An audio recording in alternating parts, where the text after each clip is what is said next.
श्री शिवाय नमस्तुभ्यम। जय माँ गंगे, जय श्री हरि।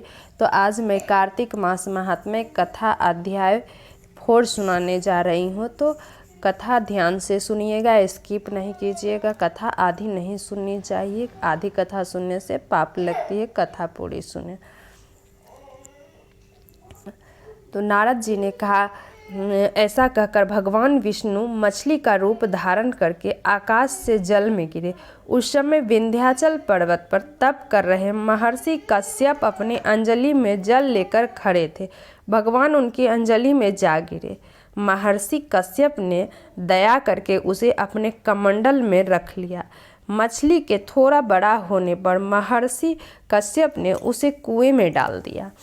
जब वह मछली कुएं में भी न समा सकी तो उन्होंने उसे तालाब में डाल दिया। जब वह तालाब में भी न आ सकी तो उन्होंने उसे समुद्र में डाल दिया। वह मछली वहां से बढ़ने लगी। फिर मत्स्य रूपी भगवान विष्णु ने इस शंखासुर का वध किया और शंखासुर को हाथ में लेकर बद्री वन में आ गए।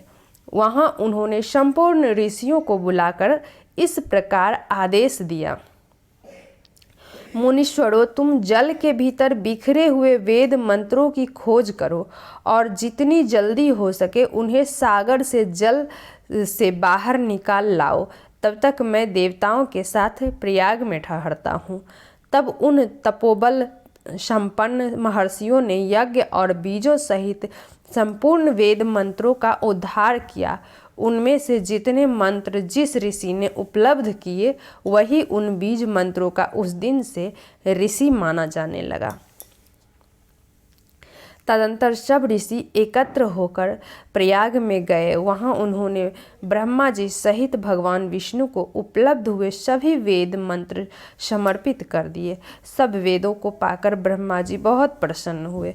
उन्होंने देवता और ऋषियों के साथ प्रयाग में अश्वमेघ यज्ञ का किया। यज्ञ समाप्त होने पर सब देवताओं ने भगवान से निवेदन किया, देवादिदेव जगन्नाथ, इस स्थान पर ब्रह्मा जी ने खोए हुए वेदों को पुनः प्राप्त किया है और हमने भी यहाँ आपके प्रसाद से यज्ञ भाग पाए हैं। अतः यह स्थान पृथ्वी पर सबसे श्रेष्ठ पुण्य की वृद्धि करने वाला एवं भोग तथा मोक्ष प्रदान करने वाला हो।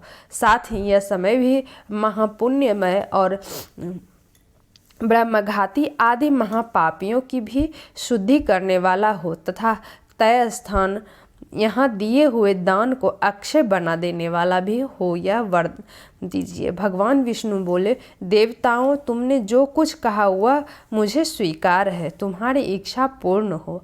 आज से यह स्थान ब्रह्म क्षेत्र के नाम से प्रसिद्ध होगा।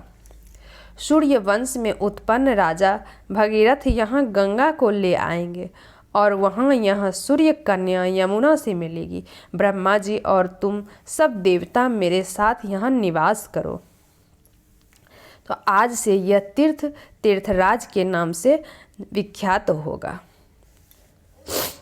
तीर्थराज के दर्शन से तत्काल सब पाप नष्ट हो जाएंगे। जब सूर्य मकर राशि में स्थित होंगे उस समय यहाँ स्नान करने वाले मनुष्यों के सब पापों का यह तीर्थ नाश करेगा। यह काल भी मनुष्यों के लिए सदा महान पुण्य फल देने वाला होगा। माघ में सूर्य के मकर राशि में स्थित होने पर यहाँ स्नान करने से सालोक्य आदि फल प्राप्त होंगे। देवादिदेव भगवान विष्णु देवताओं से ऐसा कहकर ब्रह्मा जी के साथ वहीं अंतर्ध्यान हो गए। तत्पश्चात इंद्रादि देवता भी अपने अंश से प्रयाग में रहते हुए वहां से अंतर्ध्यान हो गए। जो मनुष्य कार्तिक में तुलसी जी की जड़ के समीप श्री हरि का पूजन करता है वह इस लोक में संपूर्ण भोगों का उपयोग करके अंत में वैकुंठ धाम को जाता है। तो इसीलिए कहते हैं कार्तिक मास में सवेरे स्नादि ब्रह्म मुहूर्त में उठे, स्नादि करके विष्णु भगवान का सेवन और गंगा सेवन का तो बहुत महत्व है, तो गंगा सेवन भी बहुत किया जाता है।